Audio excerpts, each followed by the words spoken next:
He thought firing me was a formality.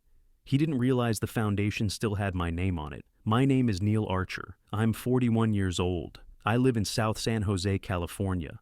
I've been with Nexita Tech since we were a 4-person startup hacking prototypes in a converted print shop. Mondays used to mean our operations huddle, cheap coffee, and standing room only debates about scaling architecture. But that morning, 9:06 a.m., I remember because I was 6 minutes late and still the first one in. It was just him, Asher Langston, the new chief strategy officer. Technically, in reality, he was the CEO's son-in-law, married into the Langston legacy 2 months ago, handed a title 2 weeks later, and now sitting at the head of the table like he paid for the damn roof. He was scrolling through his phone like I was interrupting his meeting. "Morning," I said, setting my tablet on the table. No one else was there, just him. He didn't look up, just nodded toward the center of the table. That's when I saw it, a beige envelope with my name scrawled across the front. No greeting, no company logo. Just, "Neil." "What's this?" I asked. He finally looked up, folded his hands like he practiced the motion in a mirror. "It's not personal, Neil. We're restructuring legacy positions." Legacy. I had to bite my tongue not to laugh. That's the term they use when they want to rip out the foundation and throw up drywall with buzzwords. I picked up the envelope, still sealed. I didn't open it. I didn't have to. I already knew what it said. Severance Package 8HR Contact. A list of career counseling services no one ever calls. "You think I'm a legacy?" I asked, eyes on him now. "You think that's what I am here?" "I think we're evolving," he said, voice neutral, like a dentist explaining why a tooth has to go. "You've built some amazing things, no question, but it's a different era now." He leaned back, all confidence and lack of context. "No hard feelings." "No hard feelings. That's what people say when they think they've won." I nodded slowly, stood up, slid the envelope under my tablet. "Sure," I said. "No hard feelings." But I wasn't done.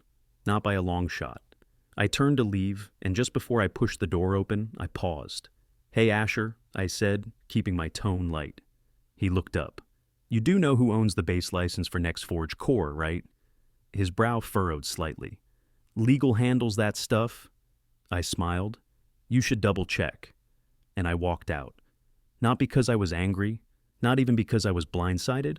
I walked out because it finally hit me. He didn't know. He thought firing me was a formality. He didn't realize that when I built NextForge, I didn't just write code. I wrote the rules. And that foundation still had my name on it.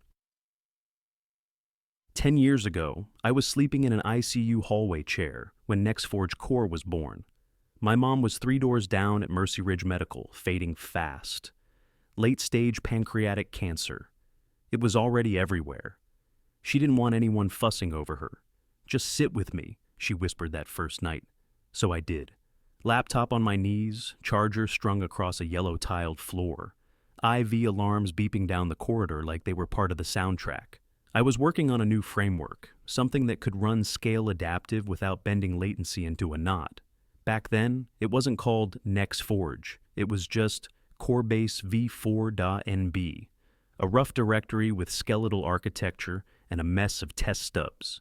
I'd been sketching pieces of it in my notebook for months, but that week, it all poured out. In between morphine checks and nurses changing lines, I wrote, "Mom asked me not to leave. I didn't. I slept sitting up for 5 days, eyes half closed, fingers still typing. Her hand curled around mine during the worst of it. I kept the code flowing between the hours she slept. On the third night, around 2 a.m., I got an email from Darren Sachs, Nexita's legal contractor at the time. He'd heard I was working on a modular system and wanted to file a provisional patent for IP clearance. "Can you sign this doc ASAP?" he wrote. "It'll cover you if someone tries to scoop it before it's formal." I clicked the link, opened the PDF. The provisional claim was thin, barely more than 3 pages, just enough to timestamp the invention and identify the author. It asked for a legal name. I typed Neil Archer. My birth name. Not Neil Foster, the one HR knew.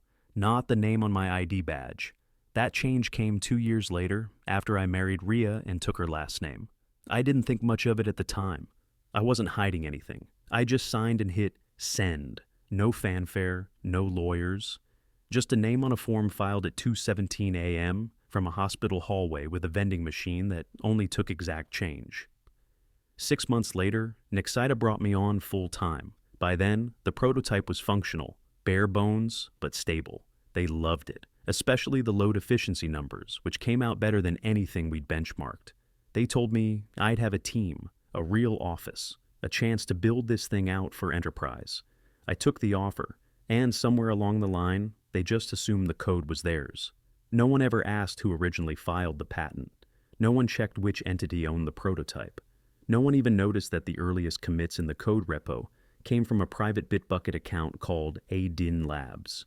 They just ran with it, called it NextForge, slapped the Nexida logo on it. I didn't push back. Why would I?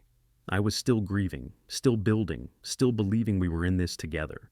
But behind the scenes, I kept copies of the filing, of the Git logs, of the metadata. I never contested anything, but I never transferred ownership either. They thought I was just another employee. They never read the first signature. It was only this week, after that beige envelope landed in front of me, that I finally pulled up the original patent doc again. Page 2. Section 1.3, Framework for Modular Service Partitioning in Hybrid Data Systems. Inventor, Neil Archer. Date filed February 12, 2015. My contract with Nexida, effective August 18th, 2015. That's a 6-month window. 6 months when every line of NextForge core was mine, not theirs. That document had been sitting quietly in the archive all these years, untouched, unreferenced, irrelevant, until now. They'd forgotten the name, but I hadn't.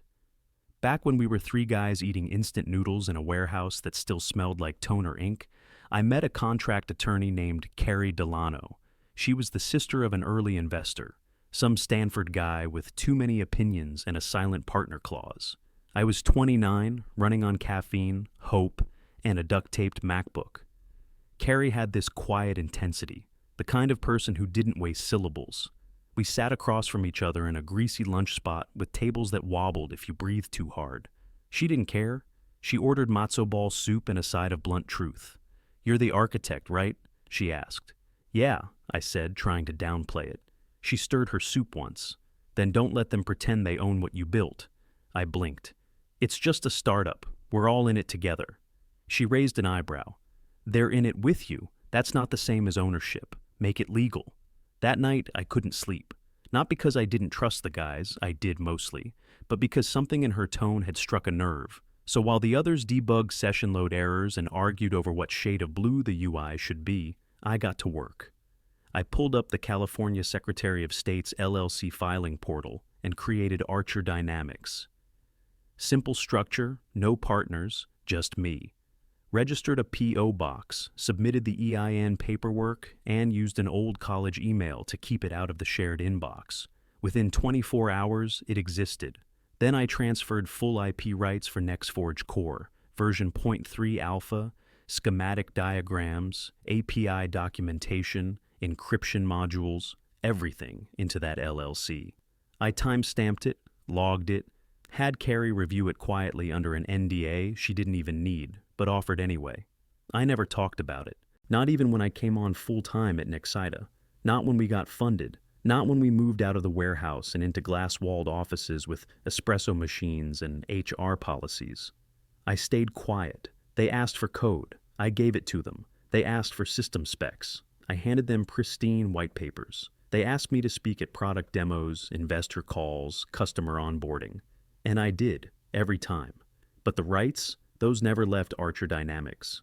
When I changed my last name after marrying Rhea, I submitted the paperwork through HR like everyone else. Neil Foster became Neil Archer in the system, but no one flagged the match. Legal didn't blink. After all, I was already in the org chart. No one thought twice. They didn't know what they missed, and I never corrected them. Across 4 restructures, 3 product relaunches, and 2 CTO offers. I turned down, I held the firewall. Quiet, legal, immovable. I wasn't protecting my ego. I was protecting the backbone of the entire product. Because I knew how these things go. I had seen it happen to smarter people, founders who blinked, engineers who thought code was enough, visionaries who forgot that the signature matters more than the slide deck. They got squeezed out, pushed aside, called legacy by guys like Asher Langston. People who married their way into power and thought an org chart gave them the right to flip switches they didn't build. Well, my switches were locked, and now they'd fired me, thinking I was just an old name on an outdated payroll line.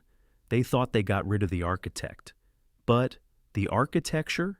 It had its own vault. 3 days after they walked me out, I got an email with the subject line, "Confidential inquiry regarding IP ownership." It came from someone at Orvik Systems. I stared at the sender address for a long time, trying to decide if it was bait, a trap, a test. The sort of thing Nexida's legal team might float out to see if I'd bite. But the address checked out. So did the signature. Bryce Lannon, VP of Architecture Strategy. I remembered the name. We'd crossed paths at a Federal Standards Roundtable years ago. Back then, Orvix was still building their own low-latency stack and struggling to get funding. Not anymore. The email was brief, direct, respectful.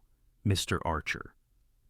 We've reviewed public filings and private patent records connected to NextForge Core, and understand there may be unresolved questions around licensing, ownership, and architectural rights.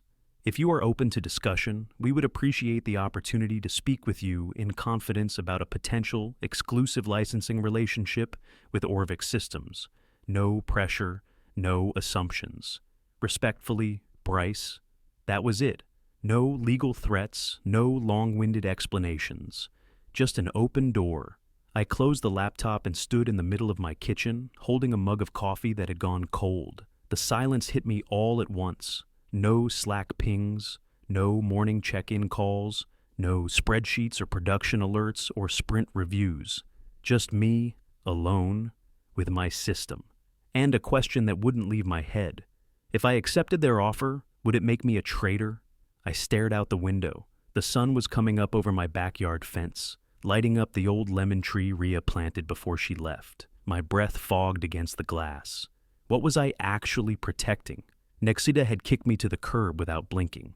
No handshake, no goodbye lunch. Just a beige envelope and a hollow line about legacy roles. They didn't fire me because I'd failed. They fired me because I was easy to erase. At least, that's what they thought. But Orvix, they weren't asking me to destroy Nexida. They weren't waving money in my face or trying to weaponize me for some tech turf war. They were offering something else, something I hadn't felt in a long time. Choice. They'd done their homework, knew about the provisional filing, the LLC, the transfer docs. They'd probably pieced it together better than anyone at Nexida ever had. They knew the system, they understood the backbone, and they wanted it from the source. They didn't want revenge. They wanted realignment. And somewhere in the middle of that kitchen, I realized, maybe I did too. I pulled out a legal pad from the drawer and scribbled one word at the top. Non-negotiables. Not because I was trying to squeeze them, not because I needed leverage, but because, for the first time in years, I got to define what came next. Not in terms of quarterly OKRs or marketing decks, or Asher Langston's slick little roadmaps. This wasn't about money. It was about finally being able to protect what I built, not from competition, but from people who stopped understanding it the second they got comfortable. I didn't reply to Bryce that morning. I waited. Thought, walked around the block 3 times with no destination, sat back down, stared at my screen. Then I typed 4 words. Let's schedule a call. The licensing folder was buried in a banker box under my home office desk, 3rd one from the left. I hadn't opened it in years, still had the post-it on the front. NextForge, Early Legals, 2015. I pulled it out, dropped it on the dining table, and popped the lid. Inside were the same stiff legal envelopes and stapled drafts Carrie and I had hashed out a decade ago, back when everything felt fragile and worth protecting. I flipped past the LLC formation docs, the provisional patent confirmation, the IP transfer forms. Then I found it, the licensing agreement. Nexida had wanted one back in 2015 to keep the lawyers happy. I was already a full-time engineer by then, but we needed a legal mechanism for the company to use the framework while Archer Dynamics still technically held the IP. It was standard stuff. Boring language, lots of whereas and heretofore. But I remembered Clause 11.3 like it was yesterday. I opened to page 14, Clause 11. 3. Restrictions on usage and modifications. Licensee may not sublicense, redistribute, modify, or deploy NextForge core or its derived architecture without the written consent of the original architect, as named in Exhibit B. I flip to Exhibit B, Original Architect, Neil Archer. No expiration date, no transfer clause, no exceptions. I sat back in my chair and exhaled. They'd never redlined it. That clause was still active, still binding, still buried in the one document no one at Nexida had read in at least 8 years. I could already see the problem beginning to unfold in their pipeline. NextForge 3.0 was supposed to launch within the quarter. Deployment packages would be sent to clients. Licenses would be audited. Procurement officers would flag inconsistencies. And someone, somewhere, would finally ask, "Wait, who owns this again?" I closed the folder gently and placed it beside my laptop. Then I opened Nexida's investor portal, still had guest credentials from an old advisory access profile, and pulled up the roadmap they'd presented last quarter. Sure enough, NextForge 3.0, deployment window scheduled for July. Revenue forecast, 42% of annual earnings. I almost laughed. They'd built the entire year on a product they didn't even control. And this clause, it didn't just slow them down. It invalidated everything. Every licensing agreement signed since 2015 that didn't have my consent, non-compliant. Every copy of the core modified without my sign-off, unauthorized. I wasn't just a missing piece, I was the load-bearing beam. And now that I was gone, they were building their next-gen launch on scaffolding that was about to collapse. Asher Langston probably thought he'd cleaned house, saved the company a salary, made room for strategic growth. What he didn't know was that legal was about to choke on Clause 11.3. The second they tried to push production, I didn't need to lift a finger. All I had to do was let the system run as written. Let the documents speak for themselves. I wasn't trying to blow anything up. That was never the point. But when someone tries to bury you alive, it helps to remember you were the one who poured the concrete. I met with Orvix at 10 a.m., sharp on a Monday. No entourage, no suit. Just my laptop bag, a printed folder, and the calm that comes when you've already buried the past. They'd reserved a private conference room at a hotel in Redwood City, not too flashy, just enough distance from both our histories. Bryce Lannon greeted me at the door with a quiet handshake. No small talk, no fake excitement. Just focus. "We appreciate you coming in person," he said, sliding a glass bottle of water across the table. "I don't like negotiating over email," I replied. "Too easy to pretend things are more complicated than they are." He nodded. "Then let's keep it simple." He opened a leather folder and turned it toward me. 10-year licensing contract, exclusive rights to NextForge core under Archer Dynamics, full attribution on all public materials, advisory role with guaranteed autonomy, no office hours, no board meetings, no corporate page with a cheesy headshot, just impact. Payout, $910 million over 10 years, in structured, clean, transparent. I scanned every line, flipping pages slowly, while Bryce sat across from me without blinking. There were no traps, no silent claims, no attempts to bury anything in legalese. They didn't need control of the code. They just wanted the right to build from it with the person who understood it best. When I got to the signature page, I paused for a moment. This wasn't about revenge. It wasn't about Asher Langston or Nexida or anyone who thought they could fire the system and keep the structure. This was about ownership, about seeing something I'd built, the real version, not the marketing deck, breathe again. About watching it evolve with people who respected the architecture, not just the branding. People who saw me not as a legacy title to discard, but as the reason it all still worked. I signed. No hesitation, no ceremony, just ink on paper, and a quiet closing of the folder. Bryce nodded once. "We'll handle the formal announcements next quarter. Quiet for now. Good, I said. Quiet works. As I stood to leave, I didn't linger. No handshake photo, no back patting, no flash drive full of memories. Just me, stepping back into the hallway with the kind of peace I hadn't felt in years. Nexida could panic now. They could fire their architects and promote empty titles and pretend the system belonged to them. They could spin up all the dashboards and launch plans they wanted. But none of it mattered anymore. I'd done my part. Quietly. Thoroughly. Permanently. They would figure it out. Just not in time to stop the bleeding. And Orvix, they didn't need to beat Nexida. They just needed to outlast the collapse. The Nexida homepage glitched out at 7:42 a.m. on a Wednesday.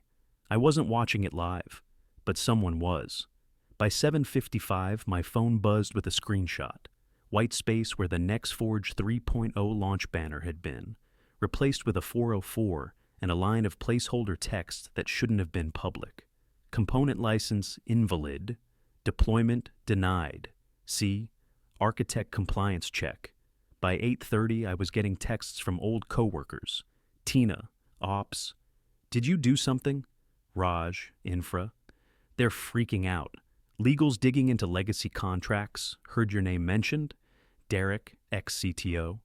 Whatever you did, bravo. I didn't reply. I was sitting on my porch with coffee and no reason to rush. At 10:12 a.m., Nexida's legal team issued a red alert bulletin to all departments, the kind with the subject line in all caps. Review of all licensing agreements, immediate compliance risk. I didn't have to read the contents to know what they were panicking over. Clause 11.3, my name on Exhibit B, the fact that they'd built their entire 3.0 deployment off a foundation they never legally controlled. The panic hadn't even reached full boil yet. At 2:12 p.m., the first blow landed. One of Nexida's biggest institutional investors, Midpoint Equity, pulled $83 million in committed funding. Publicly, a notice hit the wire. We are suspending future investment in Nexida Technologies pending internal review of product IP conflicts and risk disclosures. Translation: we found the crack in the wall, and we're not waiting to get buried. I didn't smile. Not exactly. But I did exhale. That was when I got the message. A former mentee, Mia, who now worked in systems testing, forwarded me a voice clip. Private internal audio, she wrote. You didn't hear it from me. I pressed play, emergency executive meeting.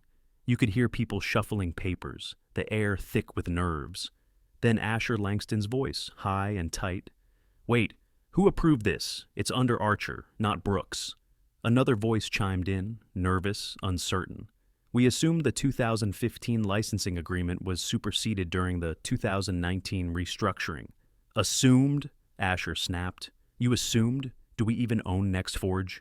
Then silence, not arguing, not deflecting, just silence. I paused the recording.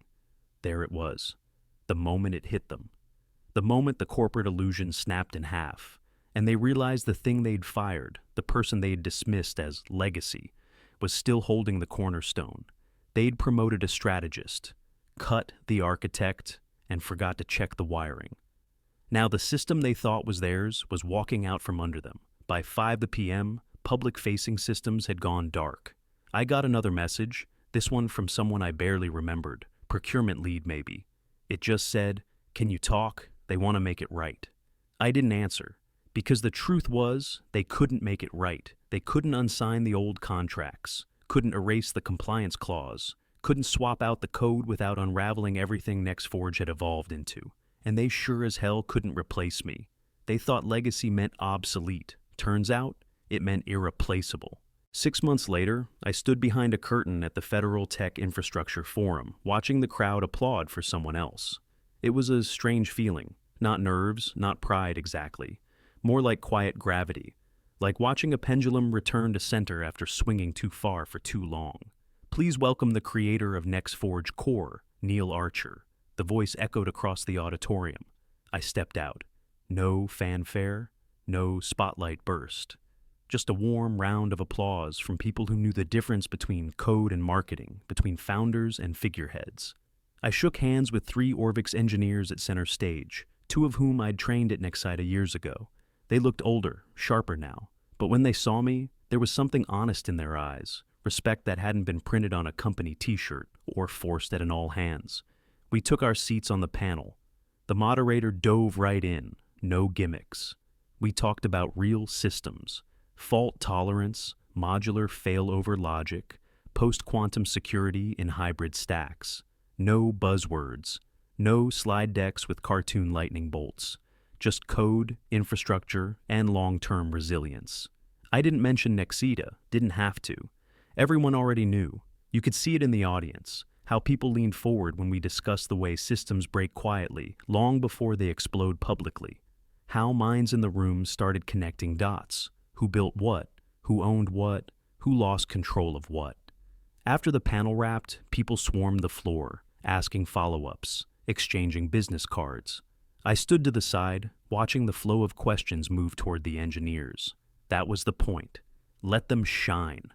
I was halfway through packing my notes when a young woman approached me, early 20s, probably just a couple of years out of school. She looked familiar in that way. You recognize your own younger self in someone else. Sleeves rolled, backpack slung sideways, confidence just barely outrunning doubt. I just wanted to say, "Thank you," she said. "They used to say you were just part of the old crew." I looked at her. "Yeah?" She nodded.